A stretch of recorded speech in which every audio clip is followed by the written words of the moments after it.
बिस्मिल्लाहिर्रहमानिर्रहीम। अस्सलाम वालेकुम। मैं हूँ शाज़िया शेख और वेलकम करती हूँ आपको लजीज़ मसाला किचन में। कैसे हैं आप सब? उम्मीद करती हूँ कि आप सब खैरियत से होंगे और मेरी दुआ है कि अल्लाह ताला आप सबको शाद आबाद रखे और अपने हिफ्ज़ व अमान में रखे। तो आज हम बना रहे हैं जी चिकन शामी कबाब। बहुत ही ज़बरदस्त रेसिपी है।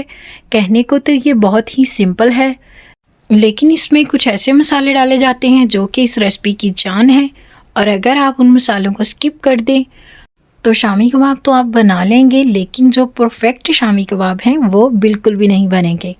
तो किस तरह से आप शामी कबाब जो हैं वो परफेक्ट बना सकते हैं, आपने इस वीडियो को फुल वॉच करना है, बिना स्किप किए सारे पॉइंट्स नोट करने हैं। तो वीडियो के लास्ट तक मेरा साथ दीजिएगा, और अगर वीडियो अच्छी लगे तो वीडियो को लाइक कर दें और चैनल को सब्सक्राइब कर दें। बेल आइकन पर प्रेस करना मत भूलें ताकि आपको आने वाली हर न्यू वीडियो का नोटिफिकेशन सबसे पहले मौसूल हो जाए। और वीडियो को शेयर कर दिया करें अपने फ्रेंड्स और फैमिली के साथ। और अगर आपने मेरे चैनल को सब्सक्राइब कर दिया है जनाब, तो आपका बेहद शुक्रिया। तो चलें जल्दी से शुरू करते हैं अपनी इस प्यारी सी रेसिपी को बनाना।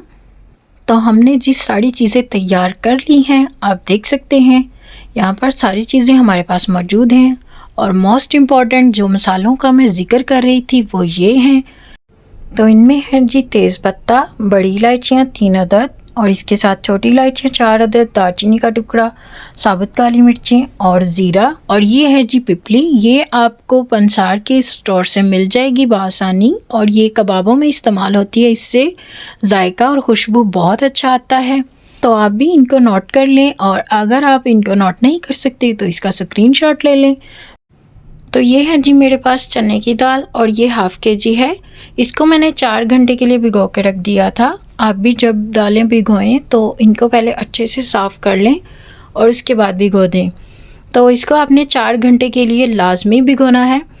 तो ये है जी मेरे पास चिकन, और ये तकरीबन हाफ़ केजी चिकन है और बोनलेस चिकन है, और आप हड्डी वाला भी इस्तेमाल कर सकते हैं। एक दरमियाने साइज़ का प्याज था जिसको मैंने रफली सा कटिंग कर लिया, और इसके साथ ही हमने सारे अपने खड़े मसाले शामिल कर दिए इसमें।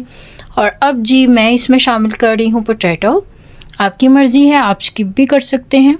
मैंने यहाँ पर एक पोटैटो इसमें शामिल किया है, और अदरक लहसुन का पेस्ट है जो कि 1-1 खाने का चम्मच है, ये शामिल कर दिया। और अब जी हम आते हैं स्पाइसेस की तरफ। और जब भी आप कोई भी कबाब बनाएं तो उसमें जो मसाले हैं वो बहुत ज़रूरी हैं कि आप कौन से मसाले इस्तेमाल कर रहे हैं। तो मैं यहाँ पर इसमें शामिल कर रही हूँ 1 टेबलस्पून पिसा हुआ खुश्क धनिया, और 1 टेबलस्पून कुटी हुई लाल मिर्च, और इसके साथ ही 1 टीस्पून जाएगा जी इसमें भुना कुटा हुआ ज़ीरा।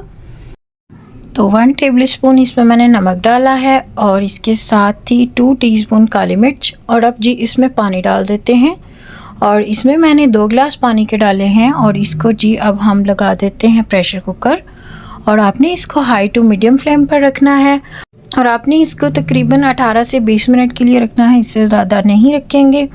और अब जी हमने इसकी सारी स्टीम निकाल दी, और ये जो खड़े मसाले हैं इनको आप इस तरह से निकाल सकते हैं इसमें से। और अब आगे क्या करना है मैं आपको बताती हूँ। तो ये है जी चिकन के पीसेस, इनको मैंने इस तरह से निकाल लिया है, और आप चाहें तो इनको ऐसे ही प्रेशर कुकर में ही अच्छे से मैश कर सकते हैं, लेकिन मैंने यहाँ पर इनको एक दोरी में निकाल लिया है। और अब जी मैं इनको जो है दोरी और डंडे की मदद से अच्छे से जो है कूट लूँगी, क्योंकि इस तरह करने से हमारे जो कबाब हैं वो बहुत ही नरम मुलायम सॉफ्ट और रेशेदार बनेंगे, कि चिकन के जो रेशे हैं वो बहुत ही अच्छे से जो है वो इसमें नज़र आएंगे। तो यहाँ पर मैं इसको कूट रही हूँ, और आपने भी बिल्कुल इसी तरह से करना है। जिस किसी पे भी आपको गुस्सा हो और उसको माइंड में रख के तो आप जो है इस चिकन को अच्छे से फेंट लें। तो यहाँ पर जी इसके रेशे जो हैं वो बहुत ही ज़बरदस्त बन चुके हैं। और अब जी ये जो प्रेशर कुकर में दाल है इसको भी मैं इसी डंडे के साथ अच्छे से कूट लूँगी, और बिल्कुल आपने इसका जो मिक्सचर है इसको इस तरह से स्मूथ सा बना लेना है कि ये जो दाल है सारी इसमें जो है वो अच्छे से पिस जाए। तो आपने भी बिल्कुल इसी तरह से करना है। आप देख सकते हैं कि माशाल्लाह से हमारा ये एक स्मूथ सा मिक्सचर बन चुका है। और अब हम इसमें जी जो हमने चिकन को फेंटी लगाई थी वो शामिल कर देते हैं, और अब जी इसको फिर से एक बार दाल के साथ अच्छे से मिक्स कर लेते हैं ताकि सारी चीज़ें यकजान हो जाएं। तो आप देख सकते हैं माशाल्लाह से सारी चीज़ें यकजान हो गई और मैंने जी इसको एक बाउल में शिफ्ट कर दिया। और अब इसमें हम मज़ीद चीज़ें डालते हैं। वो कौन सी हैं? ये हैं जी मेरे पास हरी मिर्चें और लाल मिर्चें जो कि मैंने कटिंग करके रखी हैं। ये कबाबों में बहुत ही अच्छी लगती हैं। और इसके साथ ही मैंने खूब सारा धनिया इसमें डाल दिया है और अब इनको हाथों से अच्छे से मिक्स करते हैं और एक अंडा तोड़ के इसमें शामिल कर देते हैं। इससे जो हमारे कबाब हैं बहुत ही फ्लफ़ी, बहुत ही सॉफ्ट और मज़े के बनेंगे। तो मैंने एक ट्रे ली और इसको ब्रश की मदद से हमने ग्रीस कर लिया और अब चलते हैं कबाबों की तरफ और इनको कैसी शेप देनी है। सबसे पहले आपने घबराना नहीं, मतलब सबसे पहले आपने अपने हाथों को इस तरह से ग्रीसी कर लेना है। तो यहाँ पर आपने थोड़ा सा इसमें से मिक्सचर लेना है और इसका इस तरह से बॉल बना ले, इसको राउंड राउंड घुमाएं और माशाल्लाह से आप देख सकते हैं कि मैंने इस तरह से कबाब बना लिया। बिल्कुल सिंपल शेप है, बहुत आसान है, कोई भी आप बना सकते हैं जो आपको अच्छी लगी हो। मुझे तो यही अच्छी लगती है। तो मैंने यहाँ पर सारे कबाब बना लिए हैं और अब इनको करते हैं फ्राई।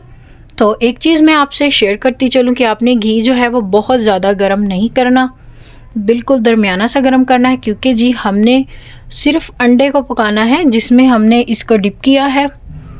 तो बाकी इसमें सारी चीज़ें ऑलमोस्ट पकी हुई हैं। तो बिल्कुल लो सी फ्लेम पर आपने इसको फ्राई करना है, जैसे कि आप वीडियो में देख रहे हैं जिस तरह से मैंने इनको फ्राई किया है। तो माशाल्लाह से जी यहाँ पर हमारे कबाब फ्राई हो रहे हैं और आप इनको इस तरह से पलट सकते हैं स्पैचुला की मदद से, बहुत ही आसान है।